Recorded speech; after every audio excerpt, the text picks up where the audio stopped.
Alrighty. G'day guys, my name's Cameron Bandy and I'm a physio here at Target Physio. And today I'm going to be presenting a webinar called Working From Home 101. So it's basically going to be about sort of working from home, but can be extrapolated out to when you potentially going back to work, even if you're at a computer, gaming, whatnot, if your kids are gaming, anything like that can be extrapolated out to that. So we're going to go through sort of how to set up a nice workstation, neck pain, lower back pain, headaches, sit to stand desks, that kind of thing. So let's go for it. Alrighty. And just a little bit of housekeeping. So there will be a Q&A at the end. Okay, so there's a Q&A button down the bottom of your screen. So feel free to ask questions at the end. Alrighty. Alrighty, so how to set up your workstation. So having back support is important as it allows you to sit in a comfortable upright position whilst allowing your back muscles to rest and not be continuously contracted or lengthened throughout the day. So this can lead to fatigue, stiffness and soreness. Having your shoulders and forearms at a 90-degree angle is ideal, and we'll go through that a little bit later. Having your feet touching the floor is optimal as it generates a driving force up through your feet to help support your body in an upright position. A handy little tip that I've found helps is to use a block under your feet. So have it at about a 45-degree angle. And this can prevent your head from drifting into a forward head posture, which can lead to neck and shoulder blade muscle fatigue and then lead to discomfort. Alrighty, so having your line of sight at approximately 10 to 15 degrees when looking down at your computer is optimal. This places the neck muscles in an ideal position to be in for a period of time without being too shortened or lengthened. It's also important to arrange your desk work into a system where the items you use the most are both in front of you and within reach. This can prevent unnecessary strain on the neck and upper back muscles and the potential to work in a suboptimal position. So having your computer directly in front of you is ideal, or if you have multiple monitors, try to arrange them so that the one you look at the most is directly in front. So as you can see from that little diagram there, having your usual work pretty close to you in that little zone, then your occasional work, then your non-working area out away from you. Okay, and as we mentioned before, having your shoulders and forearms at a 90-degree angle is preferred. And this sets up your wrists to be in a neutral position, which can help to reduce forearm muscle fatigue and overuse, as these muscles are contracting and relaxing at their most optimal position within their range of motion. Fatigue and overuse of these muscles can lead to conditions such as lateral or medial epicondylalgia, which are commonly referred to as tennis and golfer's elbow. Okay, and no, these conditions aren't solely attributed to playing tennis or golf. Now, it's important to note that optimal positioning is only one piece of the puzzle. Okay, so taking regular breaks from typing and using your mouse is also very important to prevent that muscle fatigue. And we'll go through that now. Okay, so the importance of movement breaks. Okay, so sitting in an ergonomically sound position when working from home or at your desk at work is of great benefit to prevent discomfort. However, postures in any position can cause discomfort if prolonged. Therefore, it's very important to have regular movement breaks, say every 20 to 30 minutes. And this is for several reasons, okay? So to prevent physical stress on muscles, reduce blood flow, and also reduce metabolic health, okay? So there are both short-term, so preventing stiffness and soreness, as well as longer-term benefits, so reduced risk of diseases such as dementia and other brain-related conditions associated with getting up from your desk. Or even if you have a standing desk, switch between sitting and standing every now and then. All right, so let's go through the three reasons that we've got on the slide there. So the first one is the physical stress on the muscles. Okay, so there's a threshold for how long you can hang on a muscle tissue before the physical stress becomes too much, especially when it comes to the neck and back. Okay, and this physical stress of hanging on a muscle tissue can result in fatigue and lead to discomfort. Now, the second reason is due to reduced blood flow. Okay, so sitting in the same position for too long can also reduce blood flow to various parts of the body. At a local level, this can affect the muscles directly stressed, such as the neck and lower back muscles, which can influence the discomfort felt after working at a desk for too long. From a longer term perspective, sitting for too long can have the potential to impact your brain and blood vessels and can lead to a range of issues in the future. Okay, so such as dementia and DVT. Now, a study that you can see on the slide there demonstrated that in healthy desk workers, prolonged uninterrupted sitting impairs cerebral brain function. They also found that these reductions are offset when frequent short duration walking breaks are incorporated. Furthermore, the authors also concluded that cognitive performance and thus productivity could be compromised as a result of reductions in cerebral brain function due to prolonged sitting. So that highlights the importance of having those movement breaks quite regularly. Alrighty, and the third reason is reduced metabolic health. Okay, so the two factors we just mentioned combined can cause metabolic slowdown, which can affect your overall health. The Australian Diabetes, Obesity and Lifestyle Study examined relationships of screen time with continuous metabolic risk in men and women who reported at least 150 minutes a week of moderate to vigorous intensity physical activity. Among these healthy, physically active adults, significant detrimental dose-response associations of screen time were observed with things like waist circumference, systolic blood pressure, and 2-hour plasma glucose in both men and women, as well as fasting plasma glucose, triglycerides, and HDL cholesterol in women only. So they observed that the metabolic consequences of time spent watching a screen are adverse, even among those considered to be sufficiently physically active to reduce their chronic disease risk. So even in those who are getting their 150 minutes of moderate physical activity per week, which is an important factor to note there. And this finding reinforces the potential health consequences of prolonged sitting time, okay, so which may be independent of the protective effect of regular moderate intensity physical activity. So what you can do during your movement breaks, okay, so you may be thinking, well, what does a movement break incorporate? Well, it can be as simple as going for a short walk to get a drink of water or standing up and moving your arms and legs. However, if you'd like to gain extra benefit from your movement break to help prevent muscle aches and pains, it would be beneficial to conduct some form of strength or cardio exercise, just quickly. And this can be as simple as doing 10 rows with a TheraBand tied against a door handle. So that's if we want to focus on the neck and upper back. Or we could also do 10 squat taps on your chair if we want to focus more on the lower back. So quickly have a quick look at them. So just an example. So the TheraBand rows, one of these guys. And basically what you do, tie it around a door handle, and basically you're going to hold it in both hands, elbows both sides, and then you're just going to pull it back. Imagine someone's got a finger touching the middle of your spine, and you're going to try and squeeze that finger with your shoulder blades. So really bringing your shoulders back, giving it a nice squeeze. So even just 10 reps of them can be nice to do in your movement break, or you could do 10 squat taps. So the only thing to sort of remember with your squat taps is to really bend at the hips rather than the knees. So try not to let the knees go past the toes when you're doing your squat taps. So really try and bend forward and bend at the hips. Right, so let's have a quick chat about sit-to-stand desks. Okay, so they are a great idea, and they can be modified do-it-yourself versions at home. So you could put a laptop on something approximately standing height. However, standing for too long can be just as bad as sitting for too long. But if you alternate between the two during the time you're working, they can be awesome. So they can be really nice, but like anything, prolonged postures are the things we want to try and avoid.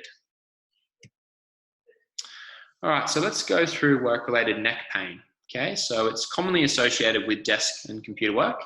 It can be mitigated with prevention, so what we've been talking about. So setting up a nice workstation and taking your movement breaks. and it can be relieved, if you do have it, through therapeutic exercise. And some common symptoms you may experience are reduced neck movement, so stiffness, as well as discomfort associated with this movement. And you may also get headaches with that as well. And we'll dive into that very soon. But first, let's just go through a little bit of the evidence. So just got a couple of studies here, basically highlighting how effective strength training programs are at relieving neck discomfort. So the first study was titled Active Neck Muscle Training in the Treatment of Chronic Neck Pain in Women. Okay, and it was a randomized controlled trial.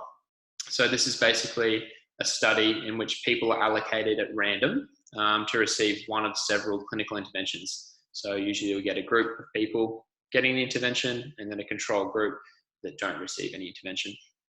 Okay, so the participants included a total of 180 female office workers between the ages of 25 and 53 years with chronic non-specific neck pain. Participants were randomly assigned into either 2 training groups or to a control group, with 60 participants in each group.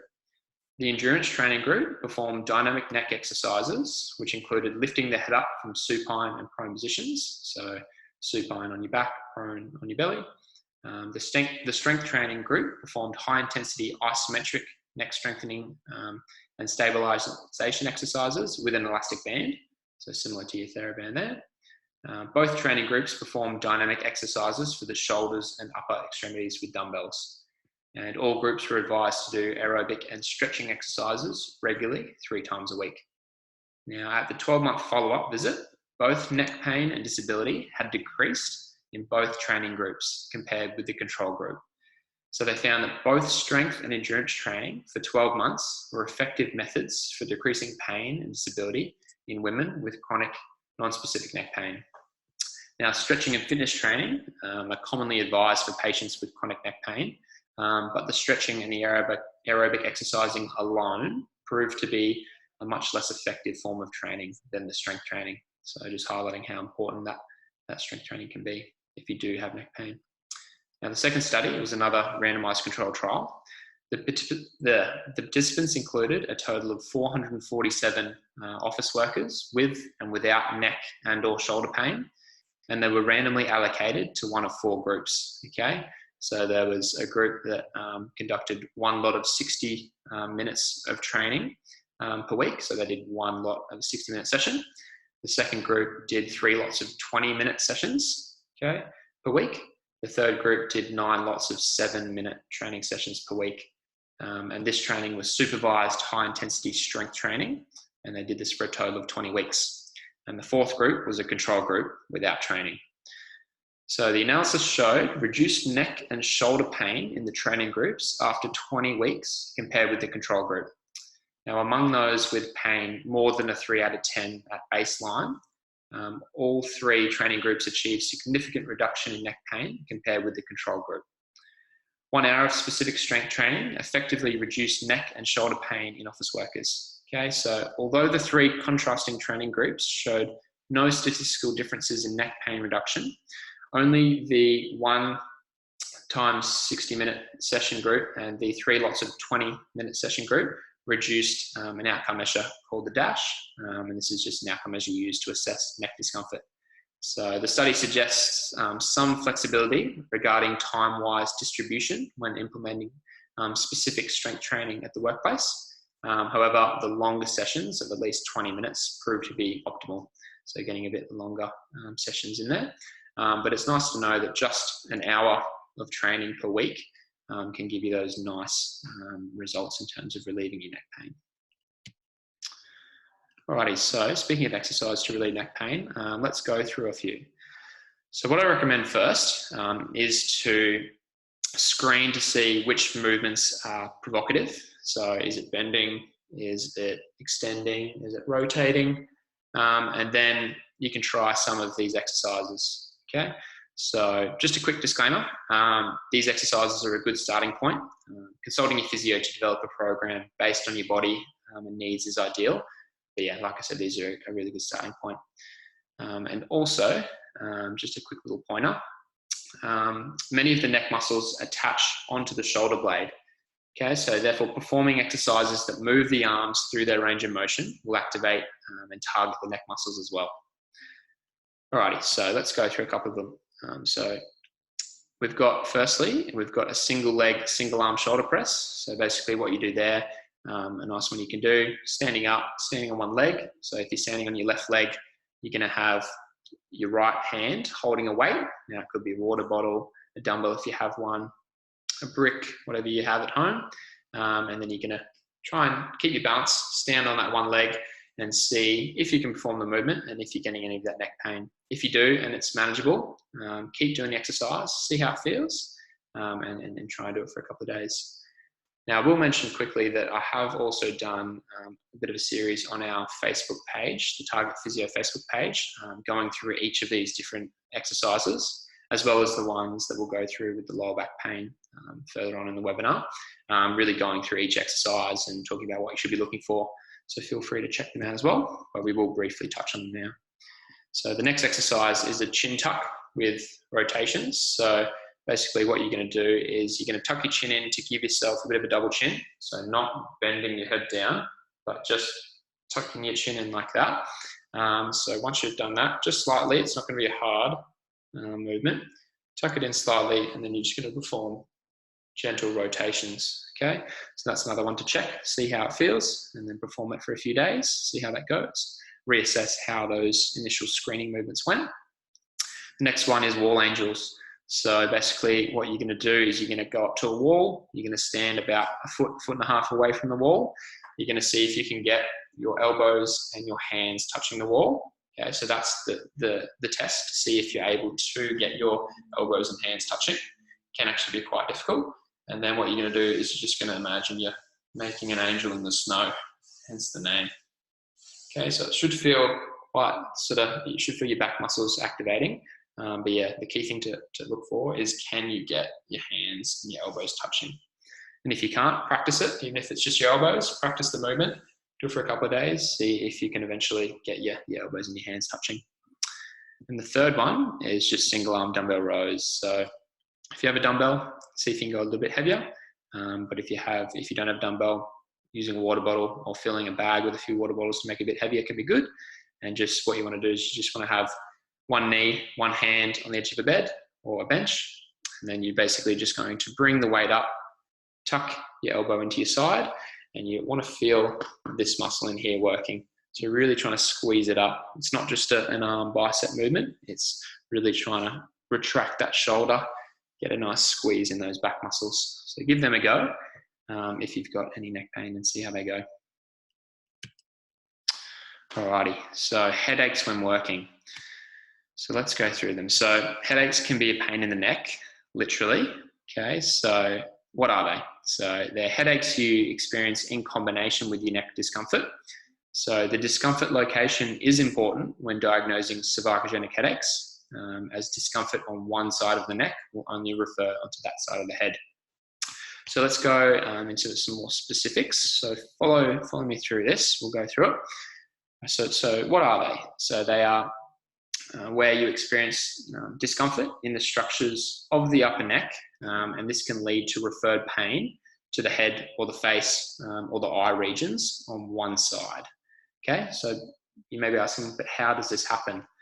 Okay, so sensory information or the discomfort experience within the upper neck gets relayed to the spinal cord and then the brain. But there is a cranial nerve called the trigeminal nerve that also relays information from the head and face at this same spinal cord level.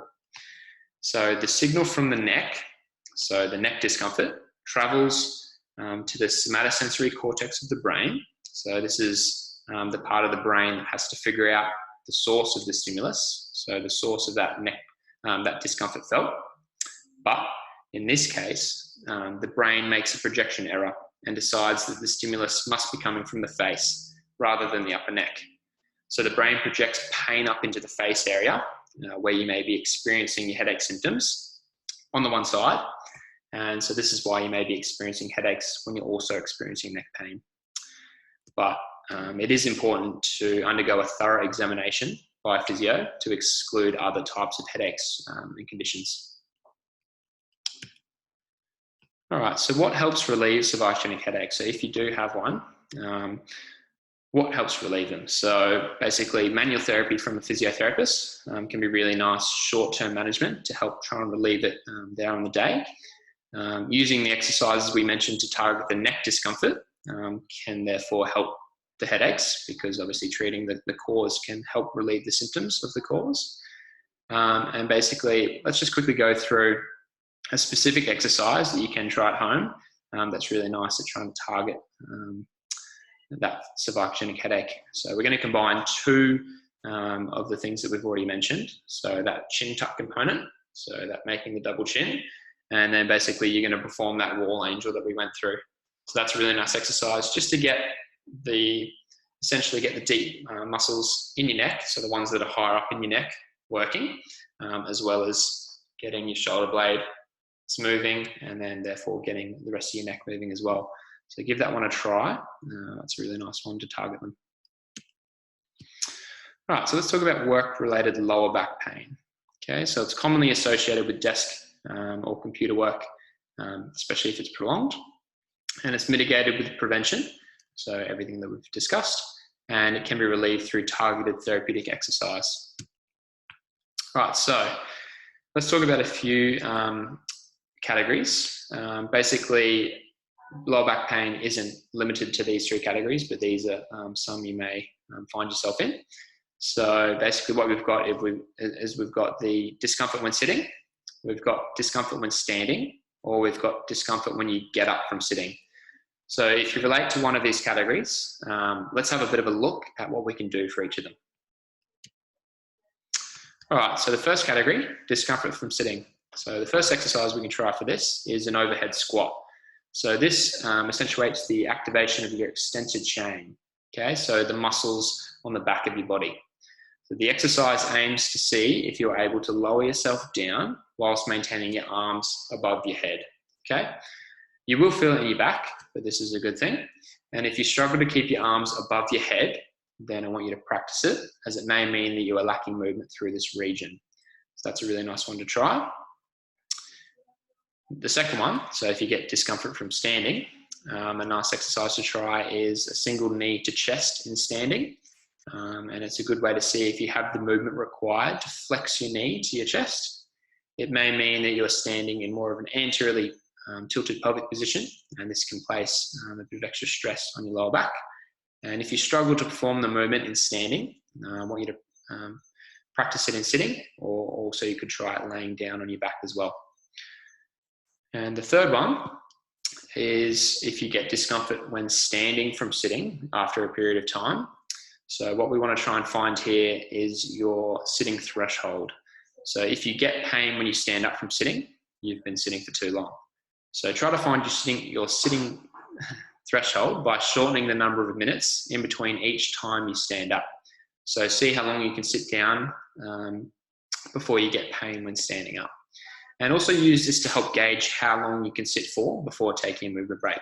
So that can help with identifying when you should be taking those movement breaks. Alrighty guys, so that brings us to the end of my webinar. Hope you've enjoyed it. So let's just quickly summarize it. So what have we talked about? So we've talked about how to set up a workstation, basically to make sure that it can be nice and comfortable when you're sitting for those 20 to 30 minutes at a time. So basically, yeah, we just want to make it as comfortable as we can, because we know that if we are going to take the movement breaks, that we're going to give our bodies a bit of an energy boost. Things are going to feel a bit nicer. But yeah, we want to be nice and comfy when we're sitting down for those 20 to 30 minute periods. We've also talked about headaches, sit to stand desks. We've talked about neck pain, lower back pain, a few little tips, exercises on how to manage them. And yeah, so now's a chance if you'd like to shoot through any questions that you have. Now what we'll do is, before the presentation I had a few questions come in, so let's answer a few of these now. So the first one that I got was, is there an app I can use to make me take movement breaks? So the answer to that is yes. You can get apps directly onto your computer. If you have a Microsoft computer, there's an app called WorkRelated, and if you have a Mac computer, then there's an app called Stretchly. So both of them, you download them, and then you can set when you want to take your movement breaks, and they can be nice because sometimes when you're at your desk, you're in the zone, you're doing your work, 2 hours may have passed before you're like, oh, okay, I should take a movement break. So they can be really nice to just make sure you are taking them. Another question I got was, how long should my movement break be? Okay, so it can be as little as 30 seconds. Anything more than that is a bonus. It doesn't have to be very long.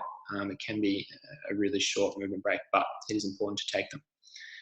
And another question I got was, is it a good idea to sit on a Swiss ball? So in my opinion, I'd say no, unless you only do it for a short period of time to sort of break up how you're sitting. And the reason I'd say no is because it forces you to contract the muscles, especially in your lower back, for a prolonged period of time, and they can fatigue and then become sore at the end of the day. All right, so let's have a quick look. All right, so if there's any questions that you guys would like to shoot through, then go ahead. But while we're waiting, let's just have a quick look. So what we've got there as well, if you do have any further questions, my contact details there that you'd like to shoot through to me, we can have a bit of a chat. But yeah, apart from that, we're all done. All righty. Yeah.